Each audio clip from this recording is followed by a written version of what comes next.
Hello hello hello hello hello hello hello. आई ये वाला थोड़ा लूज लगा था।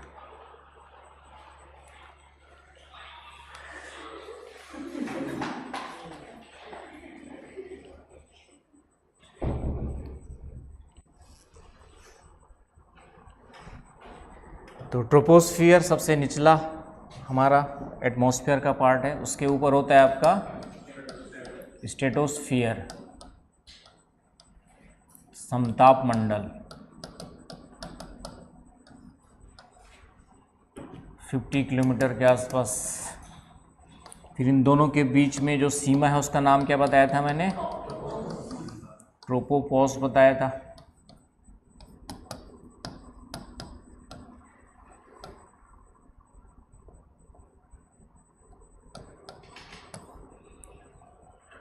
ट्रोपोपॉज बताया था आपका जो है। तो यहीं पर ट्रोपोपॉज के निकट ही जो है आपका क्या होता है, एक तीव्र हवाएं चलती है पश्चिम से पूर्व की ओर। तीव्र हवाएं चलती इस तरीके से, लहरदार हवाएं चलती है पूर्व से पश्चिम की ओर, जो पूरे ग्लोब के चारों ओर चलती है ना। वहाँ पे तो हमने इस तरीके से बनाया है, लेकिन अर्थ में देखेंगे तो इस तरीके से पूरा ग्लोब के चारों ओर क्या होती है, वेस्ट टू ईस्ट डायरेक्शन में इस तरीके से ब्लो करती रहती, बहते रहती है। इन्हीं हवाओं को क्या कहा जाता है? जेट स्ट्रीम कहा जाता है। इन्हीं हवाओं को क्या कहा जाता है आपका जो है, जेट स्ट्रीम कहा जाता है। और ये बहुत ज़्यादा तीव्र वेग से चलने वाली हवाएं हैं। लगभग 120 किलोमीटर प्रति घंटे से ज़्यादा स्पीड होती है इसकी जो है, 120 किलोमीटर पर आवर से ज़्यादा की स्पीड होती है।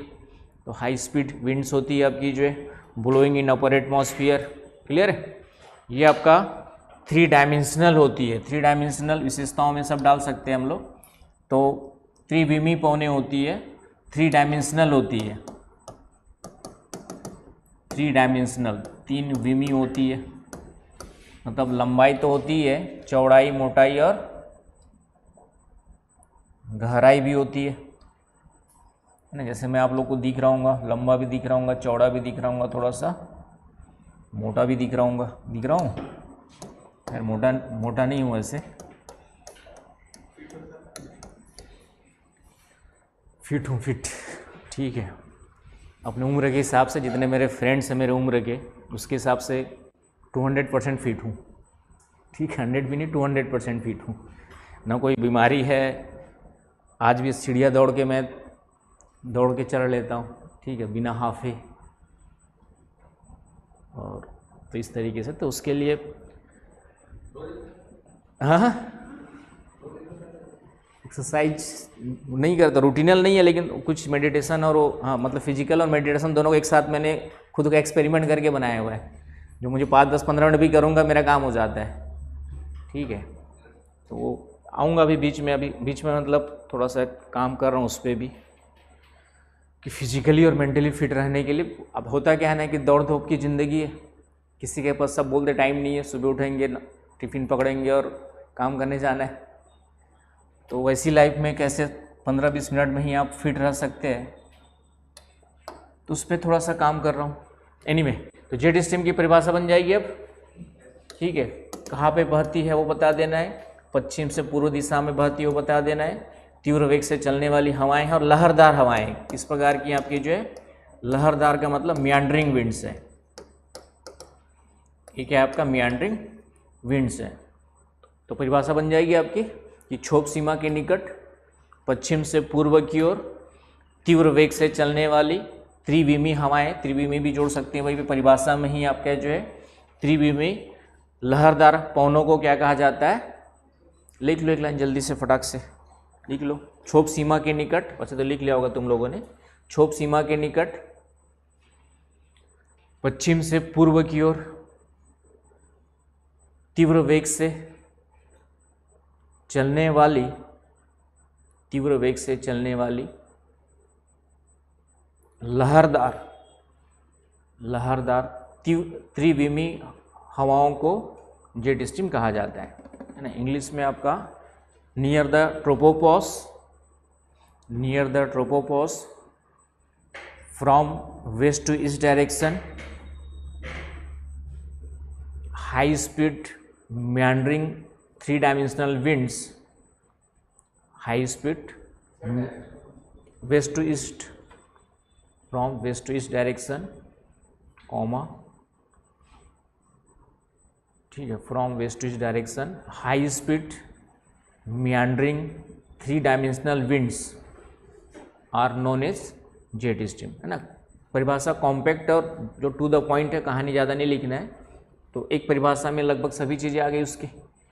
इनिशियस की विशेषताएं आ जाएंगी, इनिशियस की क्या आ जाएंगी आपकी जो है विशेषताएं आ जाएंगी कि ये कहाँ पे बहती है, ट्रोपोपॉज के निकट बहती है, क्षोभ मंडल के ऊपर समताप मंडल के नीचे, है नहीं, क्षोभ मंडल के ऊपर और समताप मंडल के नीचे, दोनों के बीच में बहती है आपकी जो है, पहला पॉइंट। दूसरा डायरेक्शन हो गया वेस्ट टू ईस्ट डायरेक्शन आ जाएगा, थ्री डायमेंशनल होती है, ये पॉइंट आ जाएगा आपका जो है ना। स्पीड कितनी होती है, तो स्पीड ग्रेटर देन 120 किलोमीटर पर हावर से ज़्यादा होती है, स्पीड आ जाएगी आपकी जो है कि नहीं। परिभाषा से विशेषताएं निकल जाएंगी।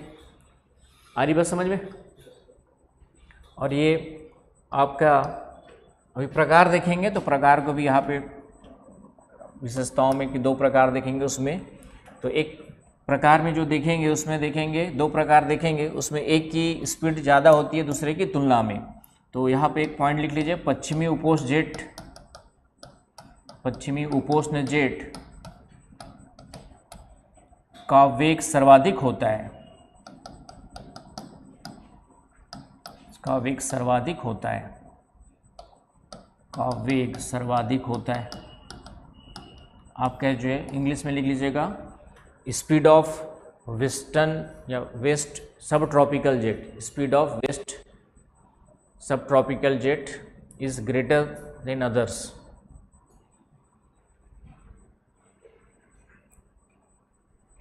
Is greater than others. देखेंगे दो प्रकार ही मुख्य है, तो उनको देखेंगे। आया समझ में। तो इस तरीके से, तो ये इनकी विशेषताएं हो गई आपकी, कैरेक्टरिस्टिक्स इसी से निकल कर के आ जाएंगी विशेषताएं वगैरह। Point clear. तो ये आपका हो गया। अब आते हैं प्रकार। तो प्रकार के साथ में फिर आगे की चीज़ें देखेंगे। टाइप्स,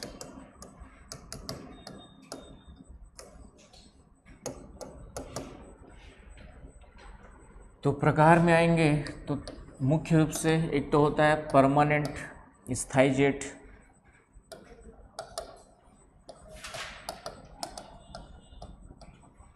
या मुख्य जेट स्ट्रीम यही है आपका परमानेंट जेट। और कुछ आपकी जो है अस्थायी टेम्पररी जेट्स होती है,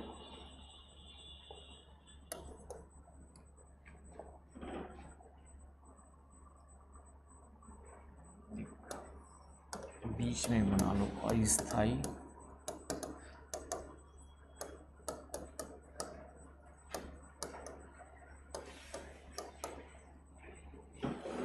और कुछ होती है स्थानीय जेट, लोकल, कुछ रीजन्स में ही फ्लो करती है, ब्लो करती है।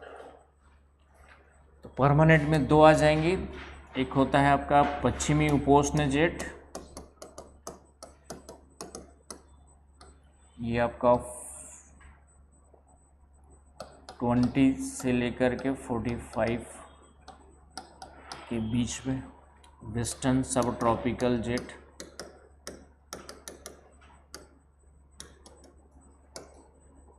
वेस्टर्न सब tropical jet.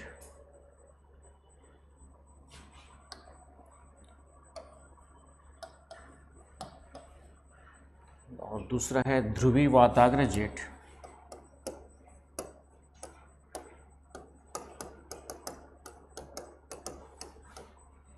Polar front jet, ये आपका 45 से ऊपर, ठीक है, या 65 के आसपास ही मान लो, 65 से लेकर के 90 डिग्री के बीच में, ध्रुवों के बीच। तो पोलर फ्रंट जेट हो गया आपका जो है ये दूसरा जेट स्ट्रीम। अस्थाई में एक समताप मंडल में समताप मंडली जेट स्ट्रीम समताप मंडल में भी देखा जाता है।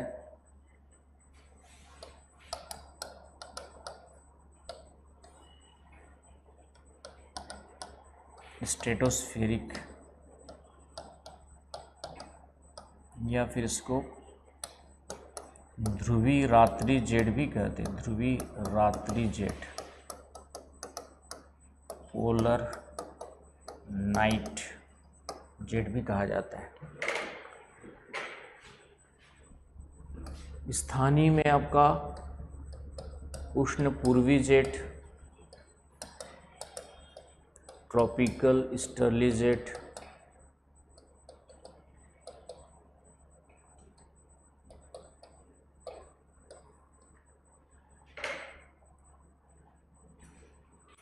सोमालिया जेट,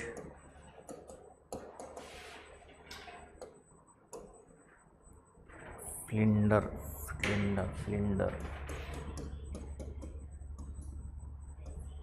फ्लिंडर जेट, ये सब वगैरह आएंगे। क्या गुफ्तगू हो रही भाई हैं? क्या गुफ्तगू हो रही है साक्षी? फ्लिंडर,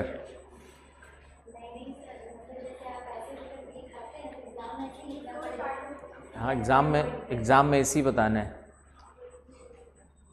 एग्ज़ाम में जो है फ्लो इस टाइप से लिखोगे तो ही थोड़ा अच्छा दिखने में अच्छा लग रहा है ना भाई।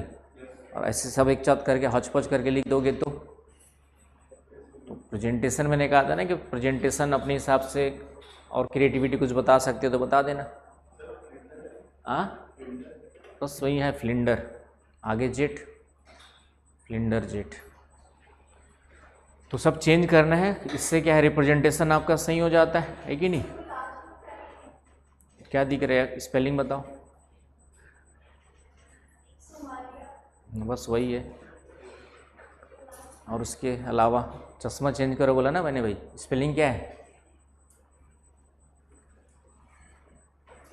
चश्मा कहाँ नहीं लगा रहे तुम लोग, आँख फिर बढ़ जाएगा फिर बाद में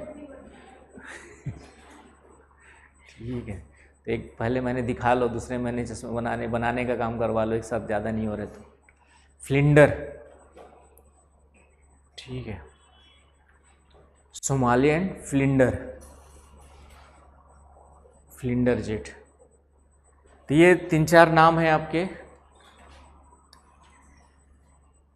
तो सबसे पहले स्थाई में 2 इम्पोर्टेंट है, ये आपका ग्लोब पे मैंने बताया था कहाँ पर है।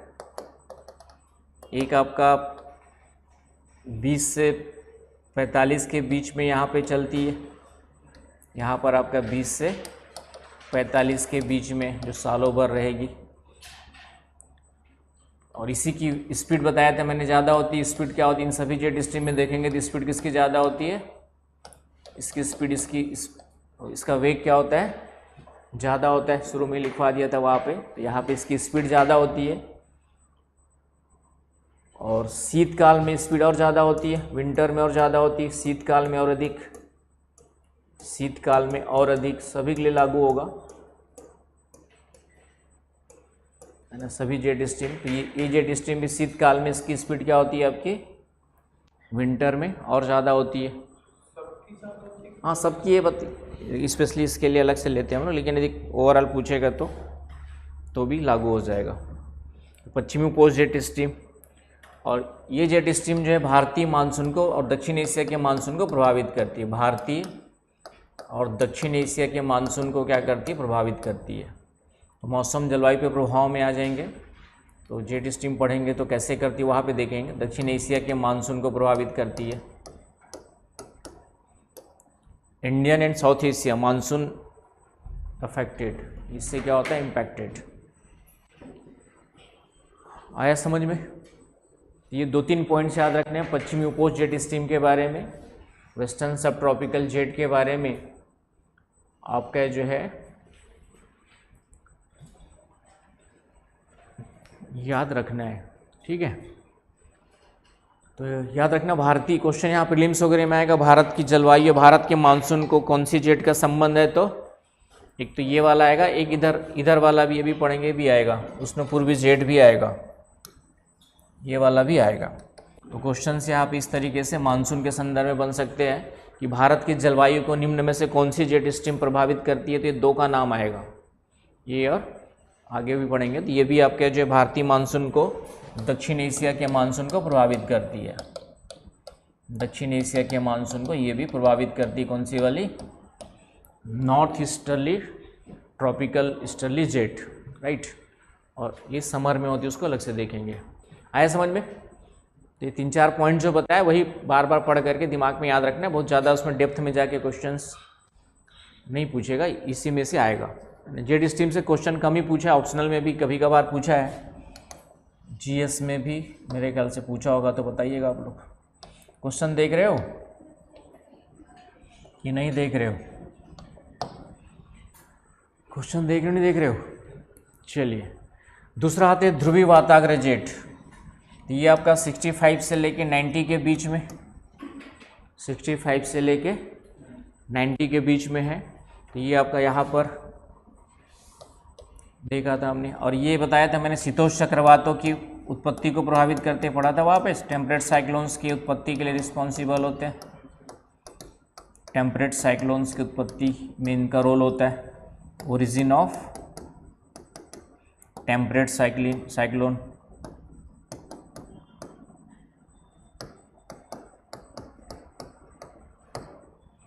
Origin of temperate cyclones. तो ये ध्रुवीय वाताग्र जेट कहाँ पे बहती है याद रखना है, और भारत विश्व में जलवायु में देखेंगे तो शीतोष्ण चक्रवातों की उत्पत्ति को प्रभावित करता है, ठीक है। तो जेट स्ट्रीम क्या होती है? ये दो परमानेंट जेट स्ट्रीम है, दोनों गोलार्धों में है ना, ऊपर बनाया है, इसका मतलब नहीं कि नीचे नहीं होती है, नीचे भी सेम आपका उसी लेटिट्यूड्स में नीचे भी मिलती है। तो दोनों ही गोलार्धों में इनका प्रवाह देखा जाता है। Clear point?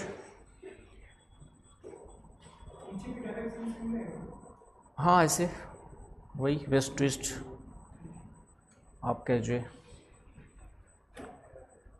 तो ये हो गया आपका परमानेंट। इस अस्थाई जो है, अस्थाई है, समताप मंडल में इसी तरह से हवाओं का प्रवाह देखा जाता है। समताप मंडल में भी जो है जिस तरीके से ट्रोपोपॉज के पास में ये हवाएं चलती है, उसी प्रकार से समताप मंडल में भी कभी कभार इस तरीके की हवाएं क्या होती है आपकी जो है प्रवाहित होते हुए देखी जाती है। तो उसका बहुत ज़्यादा इम्पैक्ट धरातल के क्लाइमेट पर नहीं है, तो इसलिए उसको डिटेल नहीं जाना है हमें। तो ये कभी आ जाए कि समताप मंडल में ही जेट स्ट्रीम प्रवाहित होती है, तो स्टेटमेंट क्या होगा? सही होगा, है ना। समताप मंडल में भी जेट स्ट्रीम तरीके की हवाएं मिलती है, प्रवाहित होती रहती, तो भी क्या होगा आपका। लेकिन जेट स्ट्रीम जो मेन वर्ड है वो हमने ट्रोपोपॉज के पास वाले के लिए यूज किया है, और इसको रॉस्बी वेव्स भी कहा जाता है ना। जेट स्ट्रीम के लिए एक पॉइंट और लिख लीजिएगा ऊपर ही जो है, क्योंकि रॉस्बी महोदय ने इसके बारे में डिटेल स्टडी करके बताया हुआ है। जेट स्ट्रीम ये जो है आपका रॉस्बी वेव्स कहलाती है, रॉस्बी वेव्स भी कहलाती है, रॉस्बी तरंगे। तो रॉस्बी जो है साइंटिस्ट का नाम है, इन्होंने बहुत स्टडी की इसके बारे में, इसी के बारे में डिटेल बताया हुआ है, इसलिए उसका नाम रॉस्बी वेव्स भी कहा जाता है, वेव के समान है। और जेट स्ट्रीम की जो खोज हुई थी वह सेकंड वर्ल्ड वॉर के समय हुई थी। खोज कब हुई आपका? सेकंड वर्ल्ड वॉर के समय हुई, जब यूएसए के जो प्लेन हैं, यूएसए के जो प्लेन से वो कहा जा रहे थे जापान की ओर बमबारी करने के लिए। यूएसए के जो प्लेन से वो कहा जा रहे थे आपका यूएसए से जापान इधर पड़ेगा, तो ये किस डायरेक्शन में जा रहे थे? East to west. तो उनके जो जेट प्लेन्स है, उनके जो जेट प्लेन्स है वो क्या हो रहे थे? सेकंड वर्ल्ड वॉर में वही परमाणु बम वगैरह गिराने गए थे। तो क्या हुआ आपका जो है, उनको एक हवाओं के अवरोध का सामना करना पड़ा था। जेट वायुयान को उड़ाने में क्या हो रही थी? एक रुकावट मिल रही थी। और जब वापस आए तो उनको सपोर्ट मिल रहा था। तो इसी समय पता चला कि यहाँ पर ऊंचाई में कोई हवाएं चलती है। तो 1945 के आसपास इन हवाओं की खोज हुई थी। इन्हीं को, इसीलिए इसको जेट स्ट्रीम कहा गया। जेट प्लेन्स के थ्रू, जेट प्लेन्स का इसका संबंध होने के कारण से क्या कहा गया? जेट स्ट्रीम कहा गया। आया समझ में? तो परमाणु बम गिराया गया था अमेरिका, है ना। अमेरिका जो है दादागिरी, विश्व का दादा कौन है तो ना। चलिए सबके दिन आते हैं, उन लोग अभी अति कर रहे हैं तो बाद में कल उनका भी कुछ ना कुछ बाहर कर्मा रिटर्न्स आएंगे कि नहीं आएंगे।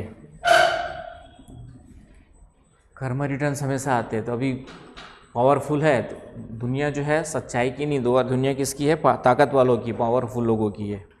तो अभी पावर है उसके पास, तो कहीं पर भी वो हरमुज जल संधि हो, चाहे ईरान हो, चाहे, तो यहाँ तक समझ में आ गया। तो ये हो गया अब समताप मंडली जेट स्ट्रीम। तो ये अस्थाई में आ जाएगा आपका, कुछ समय के लिए कभी कभार दिखती है, इसलिए इसको अस्थाई में रखा है, परमानेंटली हमेशा नहीं होती वहाँ पे, ठीक है। उसी प्रकार स्थानीय का मतलब हो गया कुछ स्थान विशेष में प्रवाहित होती है। तो ये उष्ण पूर्वी जेट स्ट्रीम में पूरे दक्षिण एशिया में पड़ेंगे सिर्फ समर के सीजन में। ये कब होती है आपके, ग्रीष्म काल में इसकी उत्पत्ति होती है। ग्रीष्म काल में, समर में आपका जो है इसकी उत्पत्ति होती है। जून से लेकर के, जब सूर्य वापस चला जाता है तो जून से लेकर सितंबर के बीच में होती है, समर सीजन में। और ये पूरे साउथ एशिया के ऊपर, भारत के ऊपर भी होती है और साउथ एशिया के ऊपर ही, और इसकी डायरेक्शन ईस्ट टू वेस्ट होती है, ये ध्यान रखना है।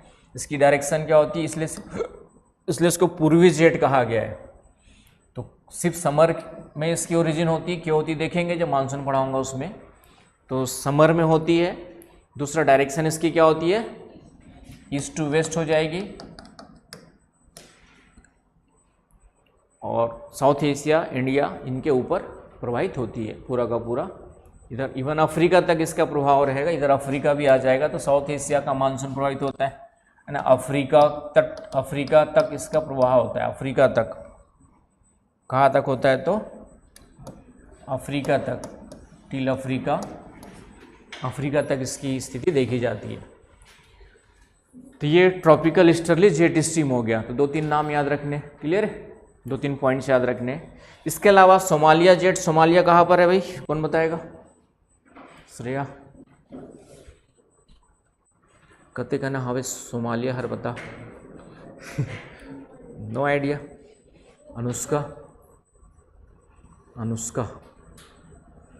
तुम्हें तो पता होना चाहिए, कब नाम खराब करोगे मेरा। बोलो थोड़ा बहुत याद करो। अमेरिका में है, पाकिस्तान में है, ऑस्ट्रेलिया में है, अफ्रीका में है, यूरोप में है, एशिया में है। सोमालिया कहाँ पर है समीर, अफ्रीका में कहाँ पर है? ये अफ्रीका बना दिया, चलो मैंने। तो अफ्रीका में कहाँ पर है? हाँ, तो ये सोमालिया जो है आपका यहाँ पर मिलेगा। कहाँ पर है? यहाँ पर सोमालिया एक कंट्री है, इथोपिया है यहाँ पर। इथोपिया के बाद यहाँ पे, तो ये पूरा वाला पार्ट क्या कहलाता है? हॉर्न ऑफ अफ्रीका कहलाता है।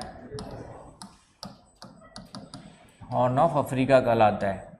तो यहाँ पे कौन कौन से आते हैं? Ethiopia, Somalia,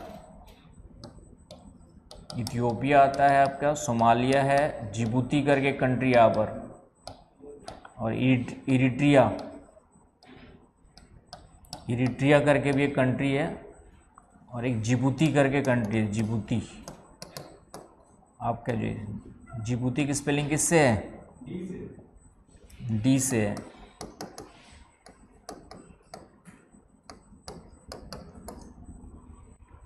horn of Africa Singh के समान निकला हुआ है यहाँ पे, है ना। एटलस जाके जरूर देखना। मैंने कहा धीरे धीरे करके नॉलेज बढ़ेगा। नए बच्चे लोग खुद से धीरे धीरे करके देखते रहो, याद करते रहो, सोचते रहो, समझ गए? तब जा करके चीज़ें धीरे धीरे बढ़ती है। बार बार revision and revision and revision. तो आईएएस का सपना देखना आसान है, लेकिन उसकी जो ज़रूरतें हैं वहाँ तक पहुँचने के लिए बहुत सारी चीज़ें चाहिए। मेहनत तो चाहिए। मेहनत के अलावा धैर्य चाहिए, एक प्रॉपर गाइडेंस चाहिए, और जिससे गाइडेंस है उसमें विश्वास भी चाहिए। सबसे मैंने देखा है यहाँ पे, मैंने देखा जब से यहाँ पे पढ़ा रहा हूँ, दिल्ली में भी होता ही होगा, वैसे होता ही था। हम लोग भी जो टीचर से पढ़ रहे हैं उससे उस पर तो भरोसा करते ही थे, लेकिन साथ ही साथ बाहर मिले चाय ठेला में कुछ बाबा टाइप के लोग, उनको ज़्यादा भरोसा कर लेते थे। और वो बाबा टाइप के लोग 2-4 साल से फेल होते हुए घूम रहे थे, खुद ही पास नहीं हो पा रहे। अब ठीक है, फेलियर से भी हमें सीखने को मिलता है, तो उनकी गलतियाँ सीखो भाई, तुम फेल क्यों हो रहे हो, वो तो बताएंगे नहीं ईमानदारी से। तो सीखना सबसे है, लेकिन अपना माइंड ओपन रखना है, दिमाग खुला रखना है कि किसकी बातों पे भरोसा करना है या नहीं करना है ना। लेकिन यहाँ पे मैंने देखा है कि जो नए बच्चे ज्वाइन करते कुछ दिनों बाद एक आध साल से कोई यहाँ पे पढ़ रहा है, वो सीनियर हो गया, और वो अभी तक खुद भी रेगुलर क्लास रहा है नहीं रहा है, वो खुद की उसकी गारंटी नहीं होती है। लेकिन बच्चे लोग उससे पूछना स्टार्ट करते कि सीनियर है तो कुछ ज़्यादा जानते हो, ये मेरे सीनियर कोई होगा क्या यहाँ पे? 22-25 साल से मतलब मेरे को इस फील्ड में होते हुए तैयारी करते हुए मिला दूँ 30 साल, मुझे तैयारी का समय भी मिला दूँ तो 30 साल इसी फील्ड को मैं जी रहा हूँ। तो मेरे से ज़्यादा कोई अच्छा गाइडेंस देने वाला तुमको यहाँ पे मिल सकता है क्या? ठीक है, मैं अब तुमको लग रहा हो कि सर को तो पैसा लेना है, कोचिंग चलानी है, तो वो मेरा पार्ट ऑफ प्रोफेशन है, और पार्ट ऑफ प्रोफेशन से साथ आदमी कभी बुराई क्या बोलते हैं अपना गलत नहीं करता है, क्योंकि मेरी घर उसी से चल रहा है। तो जो भी हम सलाह देंगे ठीक है, उसमें थोड़ा सा हमारा फ़ायदा होगा कि एडमिशन ले लो और बाकी चीज़ें भी, लेकिन उसके बाद भी हम लोग हमारा यही रहेगा तुम लोग पास होगे तो फ़ायदा किसका होगा? सीधा डायरेक्टली मुझे ही होगा ना भाई, सबसे ज़्यादा फ़ायदा तो मुझे ही होगा। ठीक है, जो मेरा खुद का सपना है यहाँ से कि IAS बना के दूँ, बना के तुम बनोगे तो तुम ही लोग तुम्हारी अपनी मेहनत से, लेकिन मेरा भी सपना है कि मेरा गाइडेंस यहाँ पे प्रॉपर IAS का रिजल्ट है कि नहीं? तो डेफिनेटली मैं तुम लोग का नुकसान के लिए गलत सलाह क्यों दूंगा? तो सीधी सी बात है, सबकी सुनो लेकिन वहाँ पे माइंड अपना। लेकिन मैं देखा है कि थोड़ा सा गाइडेंस पहले कुछ और सोचते, किसी और ने जाके कुछ और गाइडेंस दे दिया, यूट्यूब देख लिए वहाँ किसी और ने गाइडेंस दे दिया, तो इसलिए आपका जो है हमेशा ये मैं बच्चों लोग से या आप लोग से भी कहना चाहूँगी, 5 गलतियाँ जो बच्चे करते हैं जिसके कारण से फिर वो रास्ते से भटक जाते हैं, सिलेक्शन नहीं होता है। एक तो ये कि हर किसी से गाइडेंस नहीं लेना है ना, हर किसी से गाइडेंस नहीं लेना है, किसी एक विश्वास पात्र जो उस फील्ड का एक्सपर्ट हो, उस फील्ड को अच्छे से जानता हो, जिया हो दिया हो, उससे गाइडेंस लेना है। दूसरा गलती क्या करते हैं कि बिना स्ट्रेटजी के बिना प्लानिंग के तैयारी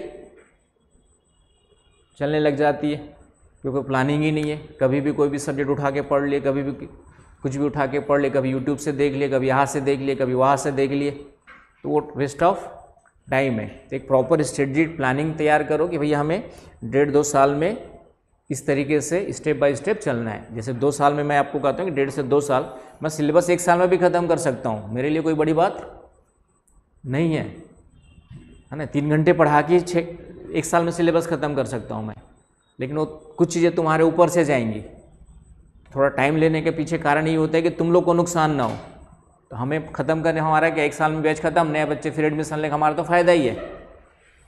1 साल बाद तुमको अलाउड भी नहीं करेंगे कि भैया हो गया तुम्हारा 1 लाख दिए, तुम्हारा 1 साल की फ़ीस थी, सिलेबस ख़त्म, अब तुम अपना देखो, नया ज्वाइन करना तो नया एडमिशन लो। ये सब भी तो कर सकते हैं, लेकिन वो नहीं करता। मैं क्यों ये बोलता हूँ कि सिलेक्शन तक जुड़े रहोगे तभी सिलेक्शन होगा, क्योंकि मुझे मालूम है कि 1 साल में तो तुमने सिर्फ 1-1.5 साल में सिलेबस को समझा है, पढ़ा है, उसकी चीज़ें याद नहीं है ना। जैसे अनुष्का को भी लगभग 1 साल से ज़्यादा ही हो गया होगा, चीज़ें उतनी अच्छे से याद नहीं है, कॉलेज भी कर रही है, ये भी कर रही है। तो जब तक 1 साल जम करके तुम 8-10 घंटे उसी में नहीं डूबोगे, तब तक चीज़ें अच्छे से याद नहीं होंगी। जब उसी में डूबोगे तब, मतलब उसके अलावा दिमाग में और कुछ नहीं चाहिए, खुरापाती इधर उधर, तब जा करके।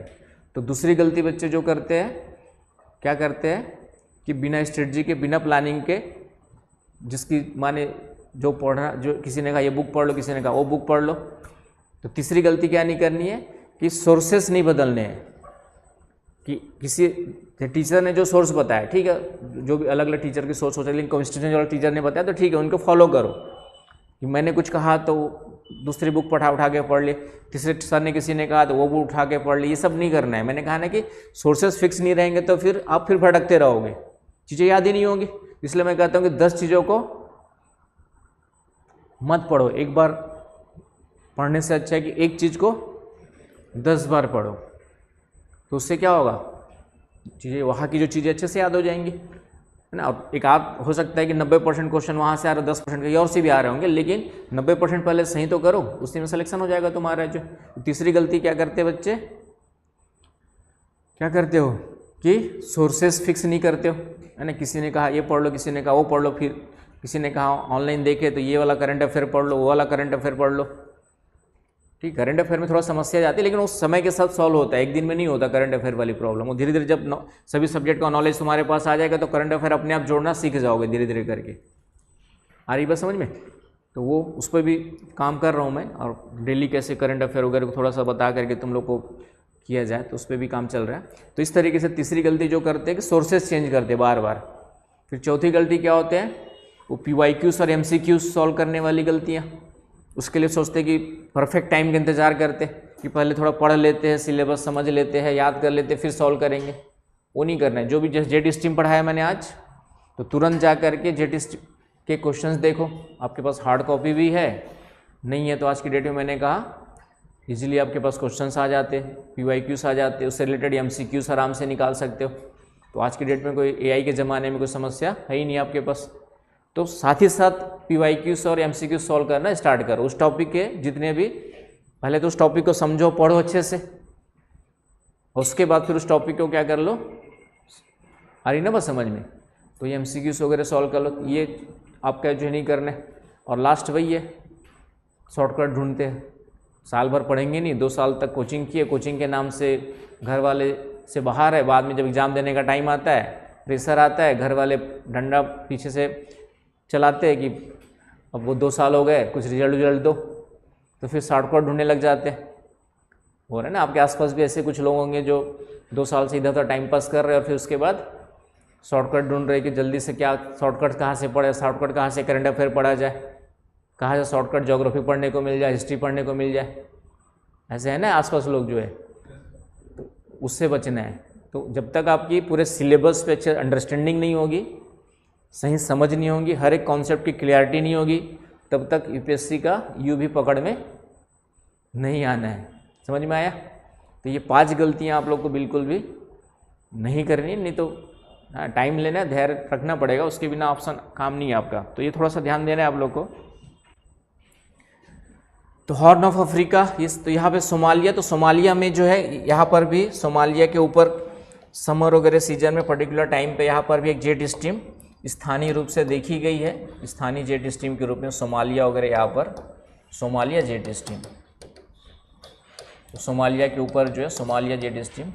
और एक साउथ अफ्रीका, यहाँ पर साउथ अफ्रीका है, साउथ अफ्रीका एक कंट्री है, तो साउथ अफ्रीका के पास में भी एक जेट स्ट्रीम इसके ऊपर देखी गई है, फ्लिंडर, इसको कहते हैं हम लोग Flinder jet stream, Flinder jet stream. तो कुछ इस तरीके से स्थानीय जेट स्ट्रीम्स भी कुछ देखे गए हैं, किसी पर्टिकुलर रीजन में, बहुत ही छोटे रीजन्स में ऊपरी हवाएं का प्रवाह देखा गया है।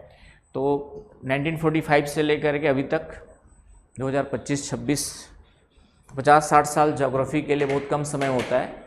तो और भी जेट स्ट्रीम के बारे में आगे इन्फॉर्मेशन आएगी, खोज चलते रहेगी, क्योंकि ऊपर एटमॉस्फेयर की बात है। तो ये जेट स्ट्रीम के बारे में इतनी इन्फॉर्मेशन आपको ध्यान में रखना है, जेट स्ट्रीम है क्या, कैसे क्या काम करी, समझ में आ गया तक? तो ये हो गया जेट स्ट्रीम। और मौसम पे क्या प्रभाव पड़ता है, कैसे पड़ता है, उसको समझते हैं। चलो आगे। तो ये थोड़ा सा याद रखने हैं और क्वेश्चन जाके देखना है प्रीलिम्स में, मेंस में क्या क्या आए हुए। देखो मैं सिर्फ साल में एक ही बार क्वेश्चन पेपर देखता हूँ, जब एग्ज़ाम होती है उसी दिन, साल में एक ही बार क्वेश्चन पेपर देखता हूँ, जिस दिन एग्ज़ाम होती है उस दिन। तो जैसे 24 मई को एग्ज़ाम है, तो उस दिन मैं शाम को देखूँगा, एनालिसिस करूँगा कि हाँ पढ़ाया उसमें से कितना आया, नहीं आया, और क्या सुधार कर सकते हैं, राइट। तो उतना ही देखता हूँ, उसके बाद पेपर नहीं देखता हूँ, ठीक है, जो सिर्फ पढ़ाता हूँ, ठीक है। और तो आप लोग को देखना है कि जितना पढ़ाया उसमें से क्वेश्चंस आ रहे हैं कि नहीं आ रहे, आ ही रहे होंगे, लेकिन उसके अलावा भी कुछ बच जाता है, तो ऐसा लग रहा है कोई डायमेंशन छूट गया, जैसे आर्द्रता का प्रकार वगैरह छूट गया, तो उसको मैंने कल कवर कराया, आपका कल की रिकॉर्डिंग भी नहीं होगी, लेकिन क्योंकि ऑनलाइन भी नहीं था और रिकॉर्डिंग भी नहीं चल रही थी। तो आर्द्रता वगैरह का हो गया, एक आध इस टाइप के टॉपिक बीच बीच में। जैसे जेट स्ट्रीम वाला मैंने याद आया कि GS में डिटेल नहीं पढ़ाया था, तो मैंने कहा दोनों साथ में निपटा दूँ, ऑप्शन में पढ़ाना ही था, आई ना बस समझ में। तो मेरी कोशिश रहती है कि कोई टॉपिक आपका छूटे ना, इस तरीके से, चाहे ऑप्शनल हो चाहे GS हो। अब इसके बाद धरातली मौसम पे क्या प्रभाव पड़ता है, तो ये 2-3 पॉइंट्स जो बताए थे वही फिर से आ जाएंगे। धरातली मौसम या जलवायु पे प्रभाव, चलती ऊपर है लेकिन प्रभावित किसको करती है, निचले क्लाइमेट वेदर कंडीशंस को करती है, निचले क्लाइमेट और वेदर कंडीशंस को करती है। कैसे करती है, तो ये जब जेट स्ट्रीम इस तरीके से चलती है लहराते हुए,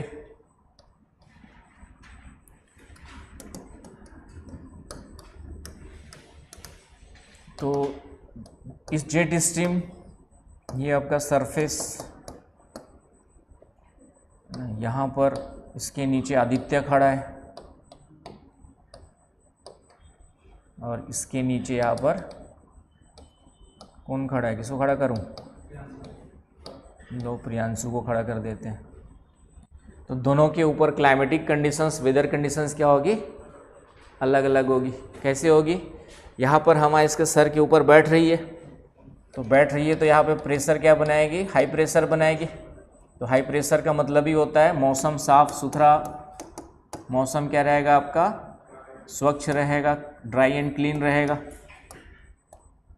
आया समझ में। वेदर कंडीशंस यहाँ पर क्या होगी, एंटी साइक्लोनिक कंडीशंस कहलाती है। ये क्या कहलाती है, एंटी साइक्लोनिक कंडीशन।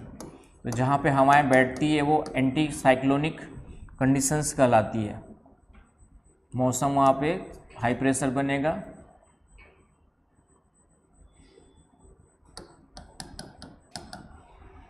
और मौसम साफ सुथरा होगा, हाई प्रेशर बनाएगा यहाँ पे। आया समझ में। जेट स्ट्रीम जहाँ पे नीचे बैठ रही है तो उसको क्या बोलेंगे, anti cyclonic part of jet stream, प्रति चक्रवाती स्थिति। लिखते समय क्या वर्ड यूज करेंगे हम लोग, जेट स्ट्रीम के प्रति चक्रवाती स्थिति वाले भाग में, anti cyclonic part of jet stream. Surface, धरातल मतलब सरफेस, तो सरफेस वेदर कंडीशंस, जहाँ पे हम लोग नीचे रह रहे हैं, है कि नहीं। तो और जहाँ पे ये हवाएं अब ऊपर उठ रही है तो यहाँ की हवाओं को भी अपने साथ ऊपर खींच के ले जाएंगी, यहाँ की भी हवाओं को खींचेगी ऊपर की ओर, और यहाँ पे क्या बनाएगी, लो प्रेशर बनाएगी। और लो प्रेशर का मतलब ही है मौसम क्या होगा आपका, साइक्लोनिक हो जाएगा। साइक्लोनिक कंडीशन मतलब वहाँ पे बारिश होगी, हवाएं तेज चलेंगी, चक्रवात आने की संभावना बनेगी, साइक्लोनिक कंडीशन। यहाँ पर क्या होगा आपका, साइक्लोनिक कंडीशंस, चक्रवाती स्थिति।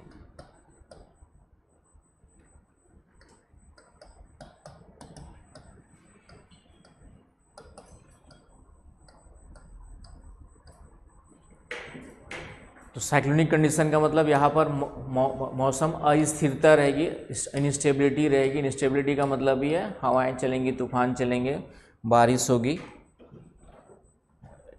वायुमंडल अस्थिर होगा। आया समझ में। तो इस तरीके से धरातली मौसम जलवायु को क्या करती है, हाई प्रेशर लो प्रेशर के थ्रू इफेक्ट करती है। और फिर बाकी वो जो पीछे बताते हैं क्या कि एग्जाम्पल दे देना है, जैसे कौन सा एग्जाम्पल दोगे कि मानसून, जैसे भारत के मानसून को, दक्षिण एशिया के मानसून को कौन प्रभावित करता है, तो ठीक है ये सब एग्जाम्पल। ये पश्चिमी उपजेट स्ट्रीम आपका जो है, पश्चिमी उपजेट स्ट्रीम प्रभावित करती है भारत के मानसून को, दक्षिण एशिया के मानसून को, है कि नहीं। ये एग्जाम्पल्स वगैरह दे देंगे। उसी प्रकार टेम्परेट साइक्लोन की उत्पत्ति के लिए ये जेट स्ट्रीम रिस्पॉन्सिबल होती है। ध्रुवी वाताग्र जेट स्ट्रीम आपका जो है ना, टेम्परेट साइक्लोन की उत्पत्ति के लिए। फिर उष्ण पूर्वी जेट स्ट्रीम, ये भारत दक्षिण एशिया के मानसून को फिर से प्रभावित करती है कि नहीं। तो इस तरीके से ये जेट स्ट्रीम क्या करते हैं, मौसम को, अलग अलग क्षेत्रों के मौसम को क्या करते रहते हैं, चेंज करते रहते हैं, है ना। इवन ये आपका जो है टेम्परेचर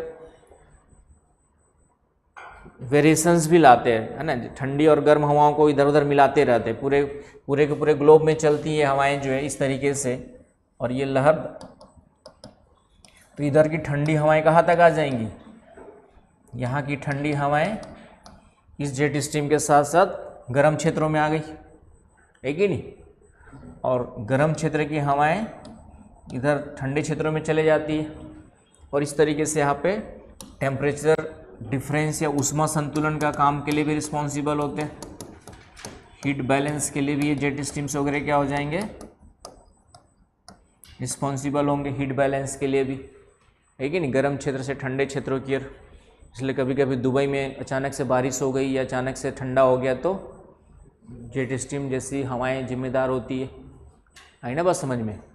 तो कभी कभी जेट स्ट्रीम आगे दुबई तक पहुंच गई, नीचे ठंडी हवाएं लेकर के पहुंच गई तो अचानक से टेम्परेचर, कोई चक्रवात लेके पहुंच गए तो अचानक से बारिश, देखा होगा ना कि दुबई में बारिश हुई थी अचानक से बाढ़ आ गई।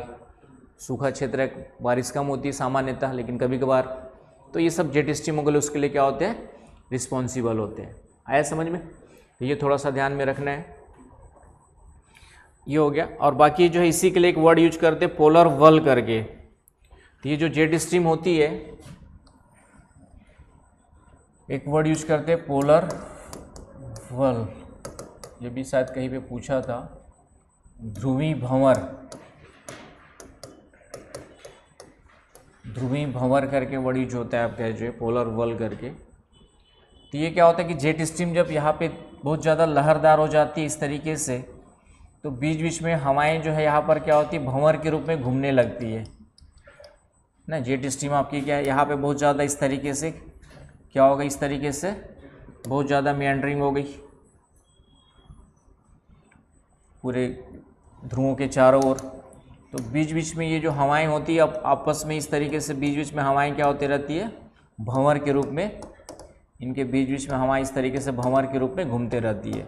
ये ध्रुवों के चारों ओर इस तरीके से हवाओं के, ठंडी हवाओं का भंवर देखा जाता है, इसे हम लोग क्या कहते हैं, पोलर वल कहते हैं, पोलर वल कहते हैं। ये भी कभी कभी जब नीचे तक आ गया तो ये पोलर वल कहाँ आ गया, नीचे तक आ गया, गर्म क्षेत्र तक आ गया, ट्रॉपिकल रीजन तक आ गया, 40 डिग्री तक आ गया नीचे। तो ये पोलर वल जब यहाँ आ जाएंगे तो फिर से यहाँ के टेम्परेचर को क्या करें, अचानक से गिरा देंगे। तो इस तरीके से पोलर वल करके वर्ड यूज किया गया है। पूछा भी क्वेश्चन, कुछ लेके आया था ना कोई बीच में, तो हाँ कोई तो लेके आया था पोलर वल करके एक वर्ड, आया समझ में।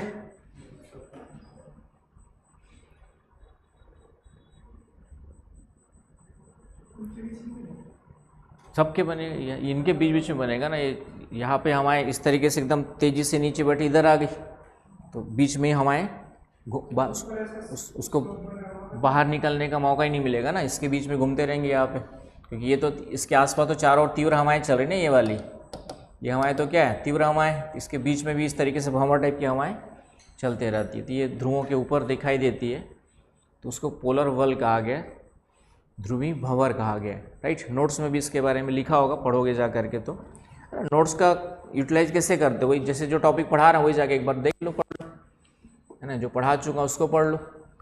तो एक बार प्रिंटेड नोट देखो, 2-3 तरीके मैंने कहा ना कि क्लास नोट्स, प्रिंटेड नोट्स मैंने सपोर्टिंग के लिए दे दिए, और उसके बाद MCQ सॉल्व करो, इससे नहीं है PYQs MCQs, और उन्हीं नोट्स को बार बार 10 बार पढ़ो। हाँ, ऐसा कोई टॉप क्वेश्चन जहाँ जो बार बार क्वेश्चन पूछ रहा है और नोट्स और क्लास नोट्स दोनों में नहीं कराया है नहीं, कभी कभार कोई एक आध क्वेश्चन इधर उधर से पूछ दिया तो इसका मतलब नहीं कि प्रिंटेड नोट्स या उसके अलावा सोर्स चेंज करने की ज़रूरत है, वो ज़रूरत नहीं है। वो तो वहाँ से मैक्सिमम क्वेश्चन तो आ ही रहने भाई, 10 क्वेश्चन वहाँ से आ रहा है, एक क्वेश्चन कहीं और से आ रहा है, तो इस एक क्वेश्चन के पीछे नहीं भागना है ना। हर साल आपके जो है 8-9 क्वेश्चन 10 क्वेश्चन फंस जा रहा है, एक क्वेश्चन नहीं आ रहा, 1-2-3 क्वेश्चन नहीं आ रहे तो उसके पीछे नहीं भागना है। पहले 8-9 जो क्वेश्चन सही हो जा रहा है हर साल, तो उसको पहले मजबूत करना है। फिर देखो एक आध टॉपिक ऐसा है जहाँ से हर साल क्वेश्चन आ रहे हैं लेकिन नोट्स में कवर नहीं है, मान लिया जाए, तो भले उस टॉपिक को फिर अलग से खुद से, आपके पास कंटेंट और मैटर की कमी नहीं है आज की डेट में, हाँ उसके बाद भी समझ में नहीं आ रहा है तो फिर टीचर से पूछो अपने। मैंने कहा जब तक हम लोग का भी यूटिलाइजेशन आप लोग को करना पड़ेगा, कैसे करना है वो पढ़ोगे तब, पढ़ोगे नहीं तो हमारा यूटिलाइजेशन कैसे होगा। वो तो हम आए 1 वे कम्युनिकेशन पढ़ा के चले गए, लेकिन रिजल्ट तब आएगा जब। तो ये जेट स्ट्रीम हो गई। तो जेट स्ट्रीम के बारे में क्वेश्चन जाके देखना क्या क्या है कैसे है, उसके बाद तो ये पूरा रिवीजन कर लेना। कोई डाउट यहाँ तक है, कोई कन्फ्यूज़न है तो बताएं, ठीक है। फिर मानसून पढ़ेंगे, तो कल से मानसून पढ़ेंगे, ठीक है। आपके जो है मानसून में 2-3-4 क्लास लगती है अच्छे से पढ़ाने के लिए, पूरा कवर करने के लिए, और इम्पोर्टेंट टॉपिक है, UPSC में हर साल प्रीलिम्स वगैरह में भी एक या दो क्वेश्चन, एक क्वेश्चन तो मिनिमम मान के चलो मानसून से कहीं ना कहीं घुमा फिरा के दाएं बाएं करके रहेगा ही रहेगा, क्लाइमेट को लेकर के। और अभी जो चीज़ें चेंज हो रही है तो उसको लेकर के फिर से रहेगा। तो फिर क्लाइमेटोलॉजी की लगभग सभी चीज़ें कवर हो जाएंगी, चाहे जीएस हो चाहे ऑप्शनल हो, लगभग सभी चीज़ें वहाँ से कवर हो जाएंगी। फिर वाईक्यूज भी सॉल्व करेंगे। और ऑनलाइन के लिए कोशिश करूँगा, अभी मैं खुद से आपका शाम को ऑनलाइन, चूँकि लाइव क्लास घर से आप लोग घर में बैठ कर देख लेंगे, कोशिश करूँगा डेली जो है, या डेली कौन कौन से इम्पोर्टेंट चीज़ें हैं उसको 1 घंटा की क्लास शाम को जो है ऑनलाइन घर से ही लूँगा मैं, वो ऑनलाइन ज्वाइन करके अब कुछ दिनों में करूँगा। अभी थोड़ा उसी पे काम कर रहा हूँ, ठीक है, कि स्टार्ट करना आसान है लेकिन फिर कंटिन्यू बनाए रखना, तो मैं कोशिश करूँगा कि कंटिन्यूटी बनी रहे। तो पहले डेली में देखूँगा डेली में कंटेंट क्या कैसे मिल रहा है अपने हिसाब से, फिर उसके बाद वीकली वाला भी रहेगा आपका। डेली देख लिया, फिर एक डेली देख रहे तो फिर वीकली की ज़रूरत नहीं पड़ेगी, तो डेली से ही कवर हो जा रहा है। डेली अच्छा कंफर्टेबल है तो डेली करेंगे, नहीं तो फिर बाद में उसी को वीकली कर देंगे, वीक में, है ना। वीक में एक दिन में पूरा कवर नहीं होता है तो डेली वाला ठीक रहेगा, लेकिन उसके लिए मेरी मेहनत ज़्यादा लग जाएगी। मुझे डेली करंट अफेयर में क्या फिर डेली बैठना पड़ेगा करंट अफेयर निकालने और पढ़ने के लिए, समझ गए, तो हमारी मेहनत बढ़ जाती है। और उसके लिए पढ़ाने में हमें कोई तकलीफ़ नहीं है, लेकिन प्रॉब्लम क्या है, अब साइंस एंड टेक का कोई नया करंट अफेयर आ गया, अब तुम लोगों ने साइंस एंड टेक पढ़ा नहीं, मान लेता हूँ, ठीक है, जिनका हो गया उसको तो पढ़ाना आसान हो जाएगा मेरे लिए, लेकिन जिन्होंने साइंस एंड टेक नहीं पढ़ा है उनके लिए फिर उसको समझाना, कुछ पूरा बैकग्राउंड पीछे जाना तो पॉसिबल होगा, तो फिर कभी ख़त्म ही नहीं होगा करंट अफेयर। तो एक मोटा मोटी जिन्होंने पढ़ लिया साइंस एंड टेक उसका अपडेट हो जाएगा, नहीं पढ़ा है तो फिर आपका उसको जब पढ़ोगे तब अपडेट करना सीखना पड़ेगा। तो इस तरीके से रहेगा, तो उसको भी मैं काम कर रहा हूँ, क्योंकि जान रहा हूँ कि उसमें करंट अफेयर में समस्याएं आती है सभी को, ऐसे नहीं कि मुझे नहीं पता है, लेकिन उसको तरीका वही है कि खुद से कैसे किया जाए वो भी बता दिया मैंने, और दूसरा फिर मैं अपनी तरफ से कोशिश करूँगा ताकि थोड़ा सा तुम लोग को लगे कि हाँ कुछ कुछ करंट अफेयर भी पढ़ रहे, तो कॉन्फिडेंस आएगा। तो आज के लिए तो काफ़ी, कल मानसून स्टार्ट करेंगे आराम से, ठीक है, और 2-3 दिन मानसून पढ़ेंगे।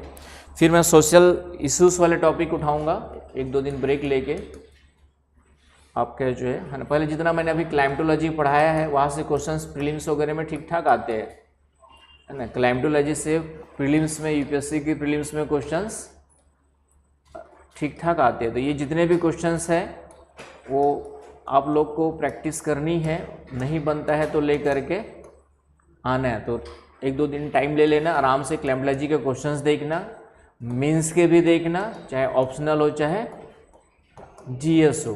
तो पहले ये पूरा डिस्कस कर लेंगे, इसको पहले एक बार देख लोगे, तब सोशल इश्यूज़ वाला टॉपिक क्या करूँगा मैं स्टार्ट करूँगा। आया समझ में? तो सोशल इश्यूज़ वाला चलेगा, वो सिंपल टॉपिक्स है, भारतीय समाज की विशेषताएं, भारतीय समाज की समस्याएं, महिलाओं की समस्याएं, बच्चों की समस्याएं, ये सब है ना, विविधता में एकता, तो एक कॉमन सोशल इश्यूज़ वाला टॉपिक है। तो वो ख़त्म होने के बाद फिर हम लोग, ठीक है, लगे हाथ इंडियन ज्योग्राफी कर लेंगे। क्या कर लेंगे आपका इंडियन ज्योग्राफी, ठीक है। तो इस तरीके से इंडियन ज्योग्राफी स्टार्ट कर लेंगे, और इस तरीके से चीज़ें आपकी चलेंगे। बाकी तुम्हारा कॉन्स्टिट्यूशन और हिस्ट्री चल ही रहा है। सीसेट की क्लास कुछ दिनों में लग जाएगी आपकी, सीसेट की 2 या 3 दिन रहेगी आपकी। अभी मैडम के 2-3 दांत निकालने बाकी है, एक निकल गया, दूसरे का ट्रीटमेंट चल रहा है, तीसरा फिर इफेक्टेड है तो उसको भी देखना पड़ेगा। तो उसके बाद प्रॉपर फिट हो जाएगी, फिर उसकी क्लास लगाऊंगी, फिर 1-2 दिन लेगी, फिर ब्रेक हो जाएगा, तो फिर चीज़ें नहीं